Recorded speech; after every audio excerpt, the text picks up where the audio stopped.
Hi there, this is the Probable Cause podcast.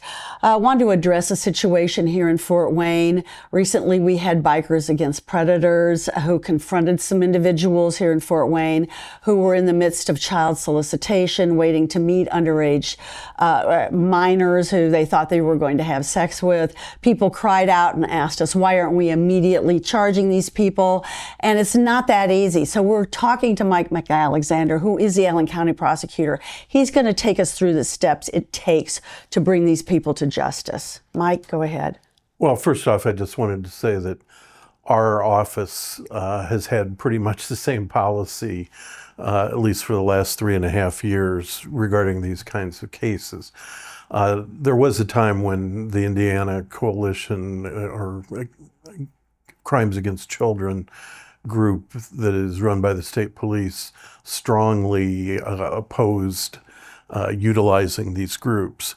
And So we're kind of vigilante. Yeah, I mean, what they do is they go online posing as minors and try to set up a meeting with people that want to molest children. Right. And then kind of their standard deal is they will confront them either at their home or set up a meeting in a public place. And they would like criminal charges brought against them because a crime happened. Yeah, absolutely. Well, our problem is they're not police officers. They're not trained investigators. Early on in these types of cases, and I don't know that we had any early on, but I know some other counties in Indiana had issues with if you act like a police officer and you know the discovery rules that we have to provide all information to the defendant in a criminal trial. Exactly. And that means you can't just take, an edited email chain or text messages that kind of prove your point. We need to provide everything that happened in the case. And plus, you have to do your own investigation, make sure that the phone number is correct. The best recommendation is we don't know these people. Not saying they're not doing things right, but I don't know that they're doing things right. They have not gone through law enforcement academies. They aren't certified police officers. So I don't know what investigative techniques they're doing. So we need to vet them as well as vet the information in the case. And that frequently means on these kind of cases that we need to take not only the prospective defendant's computer or phone, but also the computer or phones used by the Bikers Against Predators or other similar organizations.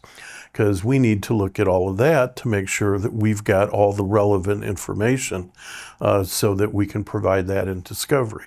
I think what we need to point out is that our laws are based on the U.S. Constitution. Mm-hmm.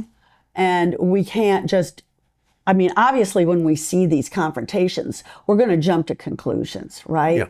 But we do have laws in this country, and they protect everybody. Well, and there's also situations, I think part of their MO,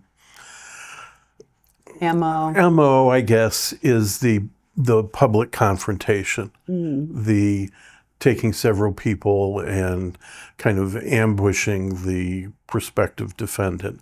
And that creates its own potential problems. That what if the guy pulls out a gun? It can put the vigilante group in trouble or in danger. It can put the individual in danger. And I know at least one instance this was done at a local retail establishment, and it could put anybody who was shopping there in danger if something had happened. So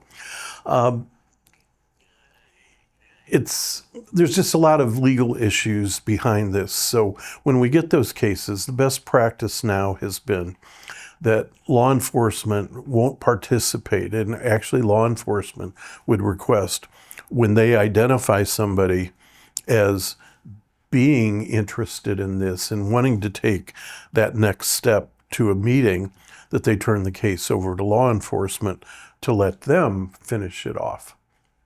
That sounds but- like a good idea. But this group had some kind of a Facebook post where they called out my office in particular. And the reality is we have filed some of these cases that have come through. And again, we take a look at what they've done, what the facts of the case are, like we do with every case that is submitted to us, to see whether we've identified a crime first, and whether we have sufficient evidence to prove that an individual committed that crime. So we've done that, and we haven't really changed our policy, and we do file these cases if appropriately investigated.